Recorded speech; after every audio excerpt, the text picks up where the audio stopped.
সাঁওতাল সম্প্রদায়ের কয়েকজন নারী নিজেদের মাতৃভাষায় কথা বলছেন সন্তানের বিয়ে ও সামাজিক আচার অনুষ্ঠান নিয়ে। তবে বংশ পরম্পরায় এই ভাষা আজ বিলুপ্তির পথে। রংপুর বিভাগের বিভিন্ন জেলায় ছড়িয়ে ছিটিয়ে রয়েছে সাঁওতাল, ওঁরাও ও মুন্ডা সহ আরও কয়েকটি ক্ষুদ্র নৃগোষ্ঠী।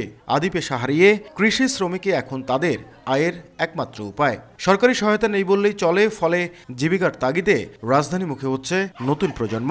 রোয়াগারা কাজ হয় তখন করি, গিট্টি ভাঙা কাজ হইলে করি, নাহলে নেই বাড়িতে বসে থাকি। যখন যেই কাজে যেইটা পাই ওইটাই করি, না পাইলে বসে থাকি। কুচিয়া মারে তাও তো না চারি বানাই দেলকা, পাল বাচ্চা যে মানুষ করবে কিভাবে? অর্থনৈতিক টানাপোড়েনের কারণে শিক্ষা থেকে বঞ্চিত আদিবাসী শিশুরা আগ্রহ থাকলেও সামর্থ্য নেই অনেক পরিবারের। ফলে বাড়ছে ঝরে পড়ার হার, পাল্লা দিয়ে বাড়ছে বাল্য বিয়ে। পাড়া প্রতিবেশী মানুষগুলা বলে যে মেয়েটা বড় হয়েছে, বিয়ে দিতেছেন না কেন? মেয়েকে পরে কি করবেন, যায় বলে স্বামীর বাড়িতে গেলে করেন লাগে। আসিয়া বহু লেখালেখি করে নিয়ে যাও, অমুক দিব তমুক দিব, কিন্তু আমরা ওই লেখালেখি সারা শেষ আশাই আসি আমরা দিবে।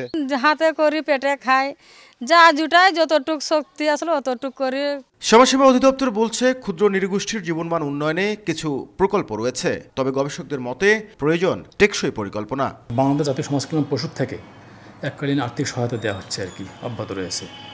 যেমন গত অর্থ বছরে আমরা 97 জনকে জনপ্রতি 2000 টাকা হারে একটা অনুদান দিয়েছি। যে হস্তশিল্প থেকে শুরু করে তাদের ঘরের মধ্যে যে গৃহ কর্মসংস্থানের যে ব্যবস্থাগুলো, সেগুলো যদি করতে পারি তাহলে এগুলো কিন্তু আমাদের স্থানীয় যে বাজার, সে বাজারকে সমৃদ্ধ করবে। বৈচিত্র্যময় সংস্কৃতির বাহক এই মানুষগুলো শুধু ইতিহাস নয়, সমাজের অংশ। টেকসই উন্নয়ন নিশ্চিত না হলে হারিয়ে যেতে পারে তাদের অস্তিত্ব, ভবিষ্যৎ প্রজন্ম হারাবে তাদের শেকড়, বলছেন সংশ্লিষ্টরা। নাজমুল ইসলাম নিশাদ, সময় সংবাদ, রংপুর।